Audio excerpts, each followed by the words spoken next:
Amis aficionados, bonjour, bonsoir et bienvenue dans cette nouvelle émission de Noir et Blanc. Donc comme chaque semaine, vous le savez, on se retrouve sur le plateau pour vous parler des courses du week-end. Un beau plateau encore cette semaine pour nous parler de tout ça avec Gérard, l'incontournable, l'ancien raseteur. Merci Gérard d'être parmi nous. Christophe Chalvidal qui est le directeur général de l'Impérator et qui nous parlera de son événement pendant la Feria de Nîmes. Pierre Cuillet, manadier, qui nous parlera donc de la malheureuse mort de Guépard ainsi que de la course qui se déroulera à Nîmes le 4 juin. Sofiane Rassir, un des gauchers qui a fait sacrément bien briller le Muguet d'Or le week-end dernier. Et aussi l'autre vainqueur de ce Muguet d'Or, c'est Michel Fouque avec la victoire de Banaru. On parlera de tout ça en images. On va maintenant voir un petit peu le tableau pour voir quand est-ce qu'est diffusée l'émission. Et bien sûr, la première diffusion sur les 3 canaux est le mercredi à 18h. Et ensuite, vous avez sur Camargue-Cévennes, jeudi 19h et 20h45, samedi 14h, dimanche 7h et 15h. Sur TV Sud Montpellier, jeudi 11h, samedi 14h, dimanche 7h et 15h. Et sur LCM, le samedi à 18h, le dimanche à 7h et 12h. Donc, plus de raison de louper TV Sud, mais on commence bien sûr cette émission avec les reportages sur les abrivades de Romain Beaufy. Bonjour et bienvenue dans votre rubrique abrivade. Cette semaine, nous allons revenir sur les événements du week-end avec Saint-Chapt, Savignargues entre autres. Un grand merci à tous nos caméramans pour leurs images. Pas très loin de chez nous, il a sa manade. Il est descendu de Valence pour remporter ce premier prix. La manade du Cédin, avec 362 points. Alors comment tu as trouvé ce parcours à Saint-Chapt? Plutôt pas mal, assez compliqué parce qu'il est ouvert déjà. Mais bon, si, ça se fait bien. Tu es content d'avoir gagné ce concours d'abrivade? Ouais, je suis content, ouais. Plusieurs années, on a passé 2e, 3e, et là, bon, cette année, on gagne. C'est bon.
Ce week-end sur les parcours d'abrivade. Et on commence donc avec les courses du week-end passé. C'était la course d'Amboulet, mais qui était à Manduel pour le premier trophée du Café du Progrès. Et c'était Janine Haro qui était à la caméra. Alors Gérard, vous étiez présent pour cet après-midi à Manduel. Oui, moi je suis allé faire un tour parce que comme j'aime les taureaux, j'ai dit je vais aller voir, c'est un nouveau club taurel qui s'est monté déjà là. Bon, à noter qu'ils étaient super bien organisés, hein. Ils étaient une équipe, tout le monde en place. Et par contre, je ne savais pas que la course allait être emboulée. Bon. Parce qu'on comprend peut-être pas trop bien, c'est emboulé, mais il y a quand même des raseteurs Voilà. comme Loïc Ozol, Jérémy Aliaga, Benafitou, donc voilà. Oui, il y avait Sabri, il y avait Amine, il y avait tout le monde. Et ils étaient ici à piste en tourneur. Alors donc, mais la course s'est très bien passée parce que c'est une course, je pense, pour faire plaisir à ce club touring. Et ils ont radoté tous les taureaux. Il y avait les taureaux de Cuillé, il y avait les taureaux de Matin, et je me rappelle. Nicolin, je crois aussi. Nicolin aussi. Et on a assisté à une petite course comme un entraînement à la bonne franquette, mais on ne s'est pas ennuyé. Ça a radoté officiel, tout le monde a joué le jeu. On a un peu rigolé par une spectatrice qui a fait un beau soleil. Mais en fait, c'était bien pour la première qu'ils font. Il y a eu un peu de monde.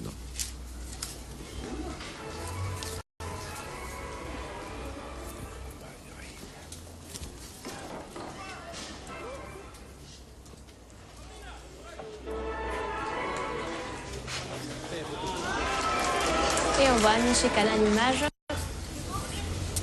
Les rasteurs qui ont apparemment bien joué le jeu cet après-midi. Oui, Louis Cozol, tout le monde, même qui radoté le lendemain, ils ont radoté officiel, ils ont fait plaisir. Et on voit Gérard, toujours en bonne compagnie, qui était présent à la course.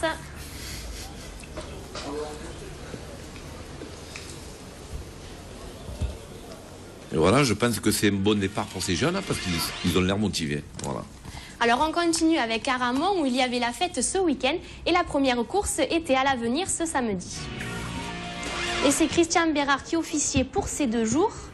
Une course où bien évidemment Rémi Guyon, qui est le local de l'étape, était présent et a fait une très belle prestation. Et le premier c'était Banache du Jean Casse, qui a fait 8 minutes tambour battant. On voit une action serrée avec Joachim Cadena.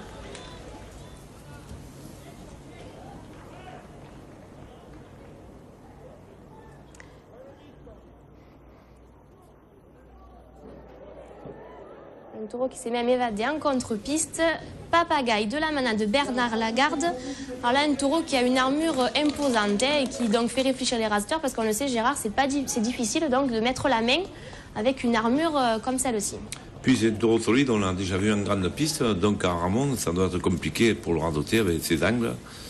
Et c'est vrai que les arènes d'Aramon sont bien pour les taureaux. C'était ensuite Tango de la manade de Saint-Pierre, qui malheureusement n'a pas été très bien servi par les hommes, qui a été souvent arrêté en déplacement. Fétiche du Jean Casse, un des bons taureaux de cette manade qu'on avait vu plusieurs fois l'année passée. Un taureau obstiné qui a quand même gardé ses ficelles, donc qui a donné du fil à retordre au raseteur. Ouais, puis avec la locomotive Rémi Guyon, chez lui, à domicile. 6 sous de la manade de Saint-Pierre. Un premier soleil de Gabriel Montesinos à la barrière, sans mal. Un taureau qui s'est chauffé au fur et à mesure de son quart d'heure pour bien finir sa course. Et bien sûr, toujours Rémi Guyon, qui est dans son jardin et dans ses arènes d'Aramon et qui, bien sûr, les fait toujours briller. Il n'a pas de rate, ce type. Ah ouais. C'est le mobilier, t'as dit. Et pour finir, Cusco de la manade de Lagarde. C'était chaud avec Joachim Cadena. Un taureau qui a fait voler les planches avec son côté bien sûr barricadier.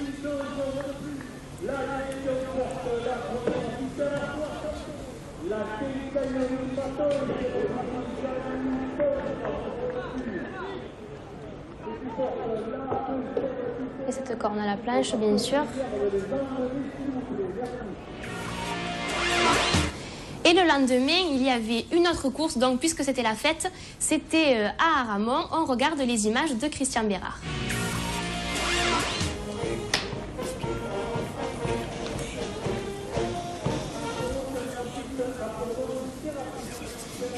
Et dans cet après-midi, on aura vu un beau duo avec Rémi Guyon toujours et Fabien Grammatico. Et même si ce sont les plus anciens, souvent ils tirent les courses. Ouais, Fabien aussi, c'est des radoteurs qui L'âge n'a pas d'empreinte sur eux, c'est des vaillants. Sofiane, quand vous rasetez avec par exemple Rémi Guyon, Fabien Grammatico, est-ce qu'ils vous aident à tirer la course parce qu'ils sont toujours devant, toujours en train de raseter? C'est vraiment dur de les suivre parce que c'est des machines, surtout Guyon. Et ça, c'est un peu grâce au foot aussi, parce que l'hiver, je sais qu'ils ne s'arrêtent pas au niveau du sport, donc ils jouent beaucoup au foot. Mais c'est vrai que c'est une machine, à son âge, c'est dur de le suivre. Et on voit en image Lillet de Ricard, qui a aussi fait une belle prestation. Alors un taureau très reconnaissable, de par ses bannes. Il a pris le van à la manade. Et Triton de la manade de Plot, qui est le taureau à ressortir dans cet après-midi. On voit de belles actions en image.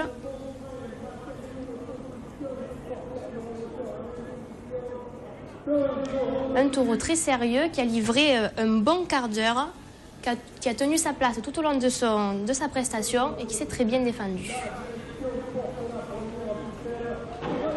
Ouais, un taureau vaillant, hein. Un taureau qui finit fort à la planche, en sautant après l'homme.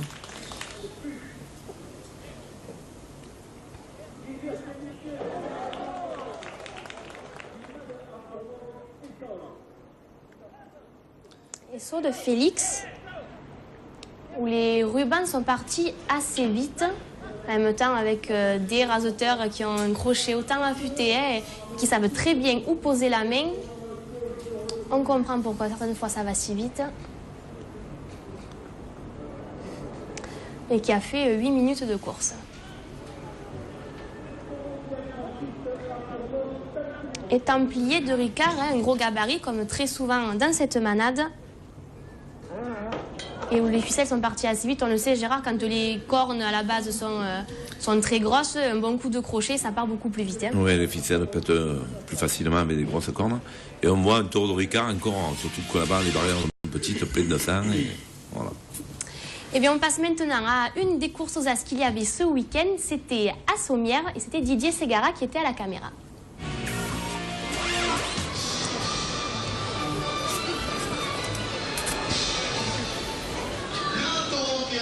Et on voit en image Cagno de la manade Blatière-Bessac qui a fait dès le début une enfermée avec Outarka et Bruchet qui a donné le ton de sa course. Esmero de la manade Caillan qui même avec son handicap a fait un bon quart d'heure. Il a été très bon. Très barricadier, une quinzaine de coups de barrière. Un taureau qui en veut toujours être dans la même maille que les Estrelons et autres de cette manade. Très très gros coup de barrière là dans l'image. Encore un autre derrière, Adrien Poujol.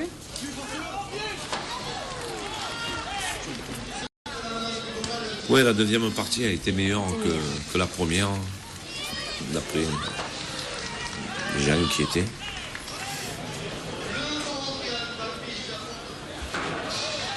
Et pareil, autour du Grand Salan aussi, c'est un barricadier aussi. Et les hommes qui ont rasoté correctement en deuxième partie, parce qu'il y a eu un peu la pagaille les 3 premiers, mais bon, on le sait, c'est les points.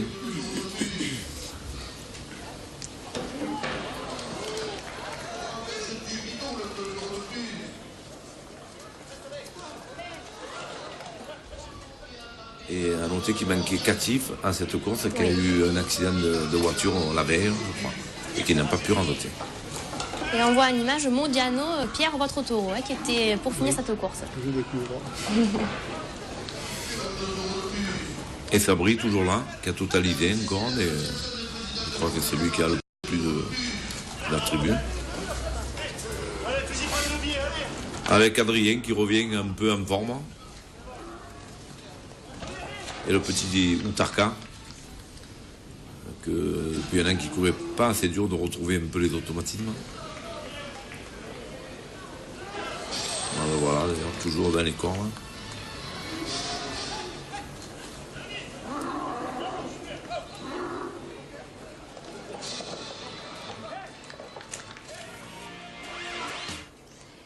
Alors Pierre, on l'apprenait la semaine dernière pendant l'émission, du coup c'est pour ça qu'on n'a pas pu vous en parler puisqu'on n'était pas encore au courant au moment de l'enregistrement. C'est malheureusement la mort de Guépard. Donc Romain nous a fait un petit montage sur ce grand taureau et vous allez nous en parler parce que ça a attristé vraiment toute la Camargue. Ce Beurre d'Or 2010 qui a marqué qui a marqué vraiment beaucoup les esprits et qui nous a malheureusement quittés.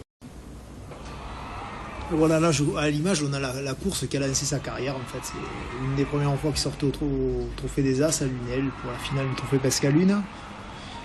Il avait fait passer un grand moment de peur sur les gradins. Il y a eu juste Benafitou qui avait osé 3 ou 4 rasés et bien sûr celui d'Alouani en début de course.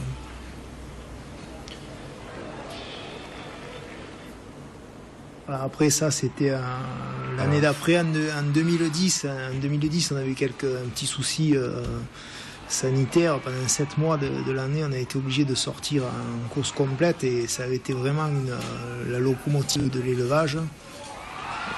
Au moment où on en avait le plus besoin, on a eu la chance d'avoir ce taureau. C'était un taureau très généreux dans sa façon de combattre. Il est toujours au bout de soi-même. C'était très bien. Et très dangereux la barrière, surtout le droitier. Ah oui, c'était un taureau qui... On ne pouvait pas s'amuser avec lui. Les droitiers qui l'ont affronté à la Loyale l'ont toujours fait dans des Tout à fait, c'est vrai. Conditions très difficiles. Il en a déchiré des pantalons. Oui. C'était un taureau, un stockhorn toujours meurtrière. Ça a été un grand taureau.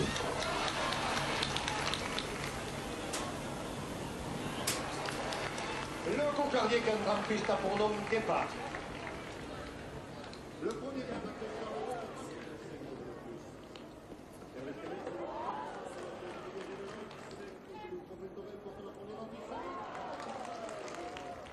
Elisabeth Dominica Zemar, les co-directrices du Trophée Torel, portent la première officielle.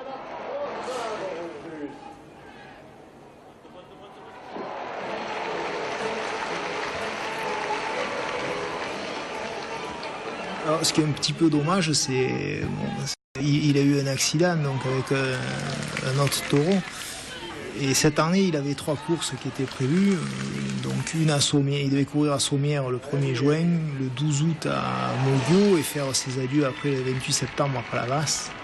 Donc on aurait souhaité bien sûr une autre fin, mais bon, c'est comme ça dans le monde de l'élevage. Et il est mort de quoi? Il a eu un coup de corne avec un autre taureau. Alors, on n'a pas su lequel c'était, on n'a pas vu à temps et on n'a pas pu le soigner. On l'a trouvé mort au petit matin. Ah, d'accord. Donc Pierre, déjà quand on est manager, les taureaux c'est un peu nos bébés, donc c'est vrai que ça fait beaucoup de peine quand ils partent et surtout quand ça a été un grand taureau comme ça. Ben, bien sûr, souvent c'est à des bons taureaux que les accidents arrivent. Bon, là, il a eu en fin de carrière, mais on aurait souhaité le garder jusqu'à lui faire profiter d'une belle retraite qu'il a eue. Mais c'est comme ça. Michel, en tant que manager, c'est toujours une grande perte. Oui, c'est énorme, surtout n'importe quel taureau de l'élevage, mais en plus, si c'est un taureau qui a montré toutes ses qualités, qui a fait briller l'élevage, c'est vraiment une grosse perte. Donc je me mets à la place de Pierre Oculier, c'est toujours difficile, quoi. Et surtout que ces taureaux, on aime les voir mourir sur le pays, comme on disait, de leur retraite et de leur belle mort, quoi. Hein, voilà. Surtout quand ils ont apporté tout ce qu'ils ont apporté. Oui, bien sûr. C'est vrai que ça fait peine. Quand on voit justement Gérard, l'impact que cette mort a sur tous les aficionados, on se dit que le taureau a encore une très très belle place dans notre passion. Et oui, le taureau a marqué beaucoup de personnes, on le voit sur Internet, il y a des messages de peine à tout le monde, de quoi, peu cher, à tout le monde, mais c'est un taureau qui a marqué, c'était un grand taureau. Et moi, je sais que chaque fois qu'on allait voir Guépard, on a été rarement déçus. On s'attendait toujours à une action dangereuse. On l'a vu encore à Lunel il y a 2 ans ou l'année dernière, quand il fracasse sa brique, il perd une dent contre le mur. L'action monumentale qu'il a fait sur taureau, c'est vraiment un grand taureau. Sofiane, vous l'avez jamais rasoté? Je crois pas, je sais plus. Mais en tant que rasoteur aussi, on se dit que peut-être c'est un taureau que vous auriez pu affronter, un des Biaudor et que vous n'aurez jamais donc. Ah, malheureusement, oui. J'aurais aimé le raseter, c'est vrai, mais je crois pas que je l'ai raseté. Je n'ai pas souvenir. Non. Mais bon, il aurait pas trop aimé, Sofiane, de préférer les droitiers quand même. Si, je pense que ça aurait fait un beau duo. À gauche, ça aurait fait un beau duo. Bon, en tout cas, on espère revoir des grands taureaux comme ça parce qu'il nous en manque dans cette course camarguaise. Donc, on va passer maintenant, alors malheureusement, à des courses qu'on n'a pas vues parce que on n'a pas assez de caméramans, on a tellement de courses que c'est difficile de tout vous montrer, mais on vous a préparé donc un petit résumé pour les courses de Nove. On a donc pris dans le journal, vu qu'il manquait un petit peu de rythme, mais Perroquet de Ricard qui a été très bon avec ses envolées, Nectar de Maillan qui s'est fait également respecter, Galopin de Blanc et Bécassier de Lotier ont eu des bons principes. Et c'est Morel et Zekraoui qui ont été réguliers tout au long de la course. Sabot et Boargan aussi qui ont bien agrémenté ce duo. À Moguio, donc la course a été plaisante avec Joachim Cadena avant sa blessure. Lucas Faure a aussi été présent tout au long de la course. Les Bio ont été intéressants, même si peut-être ils auraient mérité un peu plus de pression. Et enfin, à Émargues, dans l'ensemble, une course qui a été assez plaisante. Et c'est Christophe Clarion et le taureau Rabineau de la manade de Reynaud qui ont gagné le trophée Léo Dupont. Et puis, on les oublie des fois, mais nous, on essaye de leur passer un petit coucou et de vous donner de leurs nouvelles. C'est bien sûr, malheureusement, ceux qui ont eu des petits soucis dans les arènes, les raseteurs blessés. Mais on va vous dire donc où ils en sont. Maxime Favier qui a eu un problème à l'adducteur, mais qui sera de retour, on l'espère, normalement mi-juin. Il y a également Jean-Henri Oudjit qui s'est pris 2 coups de corne à Villeneuve-les-Maguelones. On lui a levé les poings ces jours-ci. Il devrait reprendre ce week-end à Clarensac. Et enfin, Benjamin Villard, ça fait un moment qu'on ne l'a pas vu dans les pistes, mais on pense bien à lui. Il est en train de reprendre du physique, de se mettre au niveau pour arriver normalement dans l'été. Et donc, on espère, Gérard, les revoir arriver, parce que bien sûr, quand on a un raseteur qui manque, à quel que soit le niveau, c'est une perte pour la course camarguaise. Tout à fait, pour nous, mais même pour eux, c'est quelqu'un qui a la passion, c'est dur de rester blessé. Et on a oublié Jean-Louis Ricci, oui, aussi. Après son grave accident, qui a été moins grave que ce qu'on avait prévu, parce qu'il y a eu l'hélicoptère qui est venu, et qui a repris dimanche dernier. Voilà, alors on a un coucou pour lui aussi, qui a laissé du sang en piste aussi, comme tout le monde. Voilà. Alors Sofiane, vous aussi, vous avez été malheureusement souvent blessé. Comment on se met en condition pour revenir et être encore en forme pour affronter les taureaux? Avec la rééducation, au tout début, donc c'est rééducation. Ensuite, en allant voir quelques courses pour se créer une rage de vouloir raseter. Et après, ça revient de suite, quoi. Ça se perd pas, quoi. Eh bien, tant mieux. Tout ce qu'on souhaitait, c'est que donc tous ces gens se remettent bien en forme. On se retrouve après la pub où on vous présentera le Muguet d'Or en plusieurs parties parce qu'on a eu une très très belle finale. Donc ne bougez pas, ça sera juste après la pub.